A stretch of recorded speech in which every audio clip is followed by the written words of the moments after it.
Well, here it is, guys. It's the top of the line, most off-road worthy Toyota, the brand new Toyota TRD Pro in cement. And Toyota has taken it to 11 with bigger shocks, with more off-road worthiness. And to find out just how much more, well, let's take it off-road and let's take it for a ride with the chief engineer. And that is coming up right now in the Fast Lane Truck.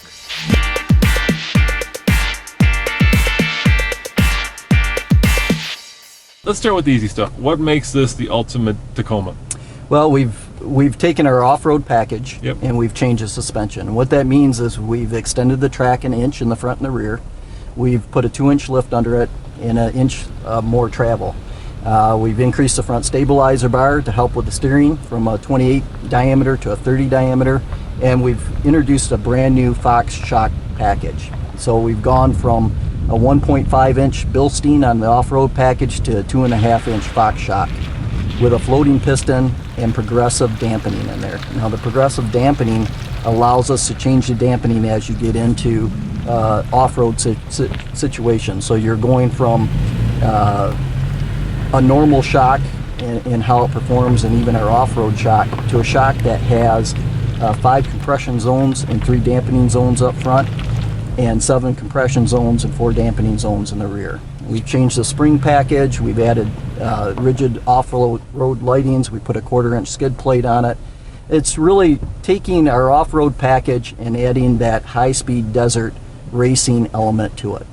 So, you know, obviously this truck does not compete with the Raptor, but you brought it up, so I'm going to go there because that is, of course, the Desert Runner. So is this compatible, would you say, comparable to a Raptor in kind of that off-road situation? Well, I can't say that we've ever ran the new Raptor against this and looked at what it can do.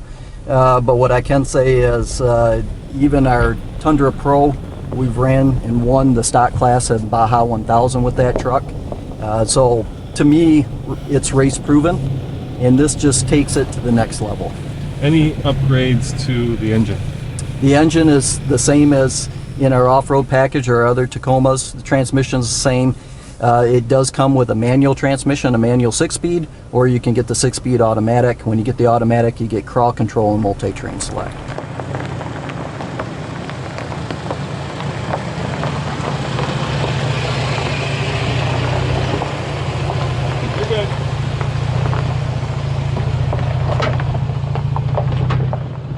So how do you make a Toyota Tacoma more off-road worthy? Well, you make it taller, you give it a little bit of a wider stance, and you give it more wheel travel. And that is what separates the regular Taco from the Toyota Tacoma TRD Pro. So I was doing Cliffhanger, which is our toughest off-road course, in one of your products, and I got stuck, and there was a storm moving in, right? And normally when a storm moves in the Rocky Mountains, you do not want to be on top of the mountain because you get hit by lightning. So I didn't want to risk it, so I was like, oh my god, I got to go back down this, and I couldn't go forward. So I said, I wonder if the crawl control works going backwards. Absolutely. And it worked. It was miraculous because, you know, going forward, right, you can kind of see the obstacles, but going backwards. Well, if it didn't work in both, it's not worth very much because, as you know, being off-road, especially in the mountains, when you're starting to climb something, if you get in a ledge where you can't make it up it, you have to come backwards. And the great thing about crawl control is because the vehicle is controlling each wheel individually and the slip of each wheel individually, it allows you to basically focus on steering. And you know that you're not getting out of control, you're not building speed because it doesn't allow the speed to change. So this is showing off the suspension of this truck. And of course, this is an off-road course set up by the Texas auto riders. Yep. And I put emphasis on riders. So, you know, for video, it's good because it shows what the suspension travel can do, but in no way is it stressing out the truck, I think. I mean, this is just... No, this is, and you're doing it in 2-wheel drive. Right, it's just... So this is just really testing your suspension travel and wheel lift, and wheel lift is the important part. So to keep power to the ground, you want all 4 wheels to be on the ground. And we have limited slip in the front and the rear. You're using just the rear limited slip right now. That gives us a little bit of advantage even if you get wheel lift. You don't have to do, if you high center the truck, you don't have to do what we call the Bubba jump, where somebody gets on the rear bumper and jumps on it. But it's really just looking at the suspension travel itself. And like I said, we've increased the suspension travel. And we also have our triple tech frame that gives you a little more compliance than maybe some of the other trucks in the market. Not only did Toyota partner with Fox Shocks for better off-road suspension, but they also partnered with Rigid Industries. Now Toyota, because of legal reasons, can't put on those huge LEDs that you all love, but these actually are very powerful for how small they are. They shine a light 20 meters in front of the truck, which is pretty substantial.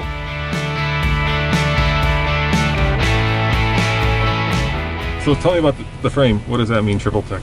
Triple tech, what triple tech is doing is we run a full box up front, yep. We run a reinforced C in the middle, Sorry. and we run an open C in the rear. And what that triple tech is doing itself, that 3 structure, is it allows us to run a matched 1 hertz offset from our torsional and our bending frequencies of our frame, and it gives us compliancy. So it allows the frame to flex with the terrain. Yep. And what that does is it allows you to keep wheels down on the ground. So Mike, on our channel, you know, there's a lot of discussion about what's the best, most off-road worthy mid-size truck. And I think a lot of people would agree that, you know, we're sitting in it.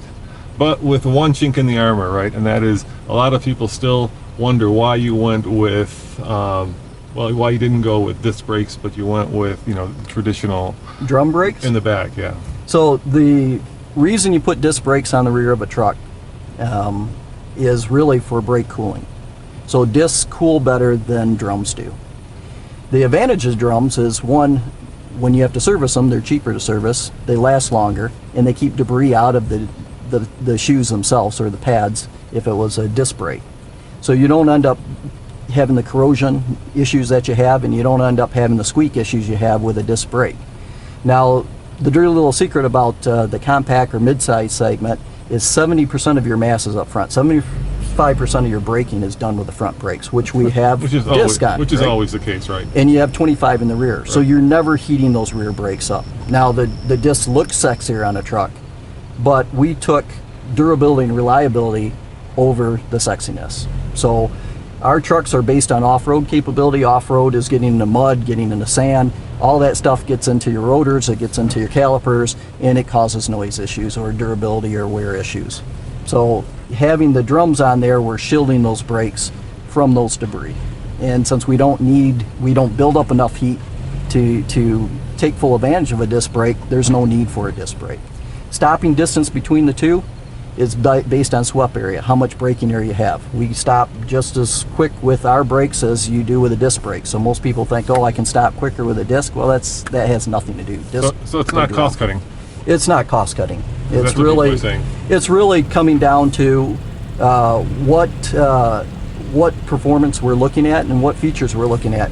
Now, from a cost cutting standpoint, if we talk about cost of ownership, this is definitely cheaper for the customer than the disc brake option. You're servicing them less, and to repair them when you have to replace the shoes is cheaper than a disc brake.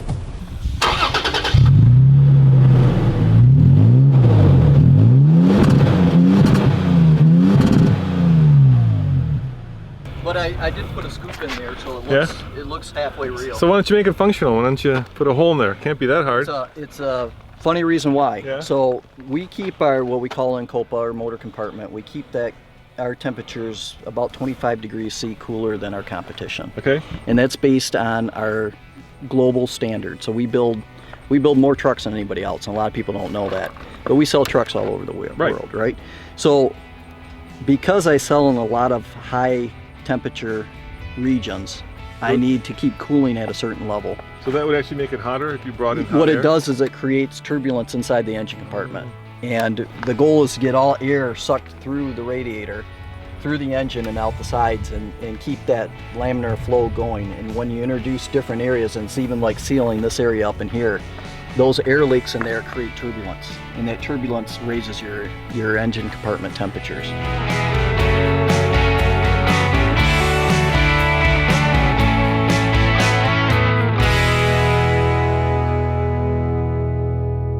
I've always wondered, why isn't there just a button that says, I'm stuck, give me all of it at once, right? Oh, we have that button. Okay, what is that button? We call that crawl control. All right, but you still have to lock the rear diff here? No, crawl control, all you do is put in 4 low. Okay. Hit the crawl control button, set the speed you want, it'll drive out of it. Let's try it, let's do it.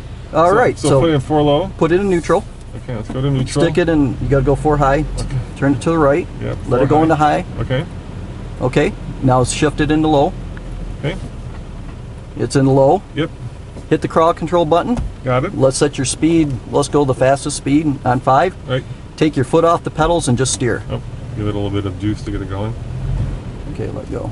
Oh, there we go. Now We have to turn the crawl control on. Yeah. So this is your I'm stuck, get me out of here button. This is my I'm stuck. This is I need to climb something that I can't climb. Yeah. This allows the vehicle to do things that aren't humanly possible because we're controlling wheel speed individually by itself. So this feature, if you get stuck up to the axles and stand, and we've given demonstrations of this, it'll dig itself out. What I like to use it for, and I do a lot of off-roading, but what I like to use it for is I actually like to put it on a rock face, coming down a rock face, so what we call a stair step. Yep. And when you're coming down it, it will control each wheel speed. Now if you just hit the button, it'll turn it off. I just go slower. I'm just slowing it down. And what it's going to do is on that rock face, because it's controlling wheel slippage at each wheel individually, when you drop down that ledge, if the surface has a little lower mu on it, you're not sliding down to the next one. So what are the sensors doing? Tell me how it's working right now. It's using throttle control and it's using ABS. So as it senses wheel slippage on one wheel, it's in of course our limited slip on front and rear differentials. What it's doing is it's taking the brakes, it's using those brakes to help slow down one wheel and then redirecting the power to the other wheel. And it's doing that on all 4 corners. So basically it's controlling each wheel independently, which I can't do with the throttle or the brake. That's correct. And then it's controlling throttle as well. So it's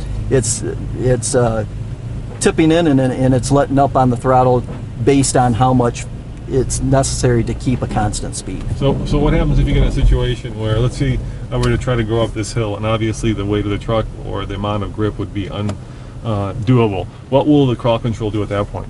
It's going to keep trying to go up the hill. It'll just keep spinning all 4 wheels? It'll spin all 4 wheels, but independently. Okay. And what it's looking for is what is the best line to take to get up that hill based on where the wheel slippage is. Now again, you're steering it, but as it senses one wheel can't grip, it's trying to redirect that power to the other 3 wheels to ensure that you can make it up it. Will it ever shut down? It'll just, say, hey, this is not doable.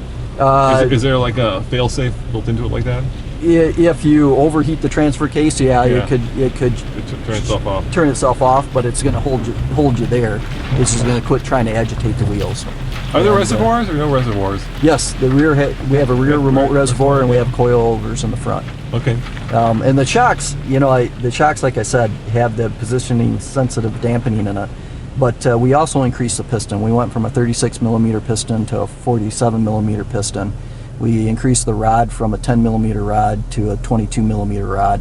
And then we changed the base valve in the bottom of that to stop any cavitation. So between the aluminum housing on the shock and the base valve, basically we never overheat the shock, so you never have shock fade.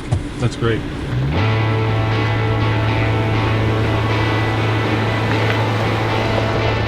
So this course was provided by the local Journalist Association here down in Texas, and let's be honest, I did most of it in 2-wheel drive. I did not stress out this TRD Pro at all, except for trying out the crawl control. So we'll have to wait till we get it to Colorado and run it up either Gold Mine Hill or better yet the Cliffhanger to really find out just how off-road worthy this is. As always, this is Roman reporting for the Fast Lane Truck. Click up there for another great truck video and click down there to subscribe. See you guys next time. Ciao.